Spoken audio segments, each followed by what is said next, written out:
ஓம் ஸ்ரீ ராகவேந்திராய நமக. நேற்றைய உரையில் அம்மன் சத்யநாதன் எவ்வளவு இன்னல்களை எல்லாம் எதிர்கொண்டார் என்று பார்த்தோம். அந்த இன்னல்களிலிருந்து மீள்வதற்கு ஸ்ரீ ராகவேந்திரரின் அருளை பெற மந்திராலயம் செல்வது, தன்னுடைய நண்பரோடு செல்வது என்று முடிவெடுத்துக் கொண்டார். அதே போல மந்திராலயத்துக்கும் சென்றார். தன்னுடைய உடைமைகளை எல்லாம் கிளாக் ரூமில் வைத்துவிட்டு துங்கபுத்ராவில் ஸ்நானம் செய்துவிட்டு சேவையை துவக்கினார். மிகுந்த ஈடுபாட்டோடு 3 நாட்களுக்கு சேவை செய்தார். 3ஆம் நாள் மாலை பிரகாரத்து மொழியில் வெள்ளிரதம் இருக்கும் ஷெட்டிற்கு முன்னால் நண்பரோடு அமர்ந்திருந்தார். இந்த நிகழ்வோடு நேற்றைய உரையை முடித்திருந்தோம் அல்லவா? வாருங்கள், தொடர்ந்து அவருடைய உரைக்குள் செல்லலாம். அங்கே ஒரு குழு பஜனை பாடல்களை எல்லாம் பாடிக்கொண்டிருந்தது. அதை கேட்டுக்கொண்டிருந்ததில் நேரம் போனதே தெரியவில்லை. பஜனை முடிந்து அவர்கள் சென்ற பின்னர் அவர் நண்பரோடு பேசிக்கொண்டிருந்தார். மந்திராலயத்திலிருந்து நாளை நண்பரை மட்டும் சென்னைக்கு செல்ல சொல்வதா அல்லது தானும் சேர்ந்து செல்வதா என்ற யோசனையில் இருந்தார். மந்திராலயம் வந்த பிறகு மனப்பிராந்தி அகன்றதை தவிர அடுத்து என்ன செய்வது என்று தெரியாமல் குழம்பித்தான் போயிருந்தார். இது குறித்து நண்பரிடம் இடைமறைவு காய்மறைவாக பேசிக்கொண்டிருந்தார். அந்த நேரத்தில் அவர்கள் அருகே யாரோ ஒருவர் வந்து நிற்பதை பொழுந்ததும் தலை நிமிர்ந்து பார்த்தார். பார்த்ததும் இருவருமே பட்டென்று எழுந்தார்கள். ஆம், வயதான தோற்றம், நிறம் சுமாராக இருந்தாலும் தேஜோமயமான முகம், வயோதிகத்திலும் கம்பீரமான உருவம், நாமங்கள் தரித்த வண்ணம் காஷாய வசனத்தை உடுத்தி அவர்கள் எவ்வாறு முன்னே வந்து நின்று அவர்களை அனுகிரகம் செய்தார் என்றால், அவர்கள் இருவரும் ஸ்தம்பித்து போகும் அளவுக்கு அவருடைய தீட்சண்யமான பார்வை இருந்தது. என்ன செய்வதென்றே தெரியாமல் நமஸ்காரம் சுவாமி என்று வணங்கினார்கள். உங்கள் மனதில் விசனம் இருப்பதை உங்கள் முகம் காட்டி கொடுக்கின்றது இல்லையா என்று வினாவினார்.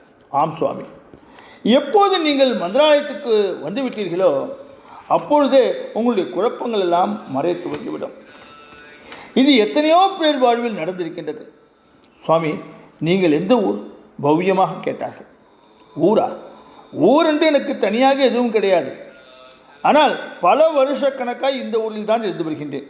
அப்படியா சுவாமி? அப்படியானால் உங்களால் எனக்கு ஸ்ரீ ராகவேந்திரரை பற்றி சொல்ல முடியுமா? எனக்கு மிகவும் ஆவலாக இருக்கின்றது. பல வருஷங்களாக நீங்கள் இங்கேயே இருப்பதனால் நிறைய விஷயங்கள் உங்களுக்கு தெரிந்திருக்குமே என்று படபடப்பாக கேட்டார் அம்மன் சத்யநாதன். ஸ்ரீ ராகவேந்திர சுவாமிகளை பற்றிய பல நிகழ்ச்சிகளை கூறிக்கொண்டே வந்தார். ஒவ்வொன்றை பற்றியும் கேட்டுக்கொண்டே வந்தபோது கண்களில் நீர் உகிந்தது. நாம் ஏன் தற்கொலை செய்து கொள்ள வேண்டும்? ஸ்ரீ ராகவேந்திரரை நம்பிய பின் நமக்கு என்ன கவலை என்ற எழுச்சி அவருக்குள் அலை அலையாக இருந்தது. சரி, இன்னும் கொஞ்ச நேரத்தில் ரஜோற்சவம் நடைபெற இருக்கின்றது, நாம் கிளம்பலாமா என்று கேட்டார். பேசிக்கொண்டே இருக்கலாம் போல் இருக்கின்றது சுவாமி. உங்களுக்கு எப்படி நன்றி சொல்வதென்றே தெரியவில்லை சுவாமி, தழுதழுக்க சொன்னார் அம்மன் சத்யநாதன். சரி, எனக்காக நான் ஒன்றை உன்னிடம் கேட்கப் போகின்றேன், வாங்கி தருவாயா? எங்கள் சக்திக்கு உட்பட்டால் நிச்சயம் வாங்கி தருகின்றோம் சுவாமி. அப்படியா? ரொம்ப சந்தோஷம். என்னவென்று கேளுங்கள் சுவாமி. எனக்கு ஒரு செட் காஷாய வஸ்திரம் வேண்டும், வாங்கி தர முடியுமா?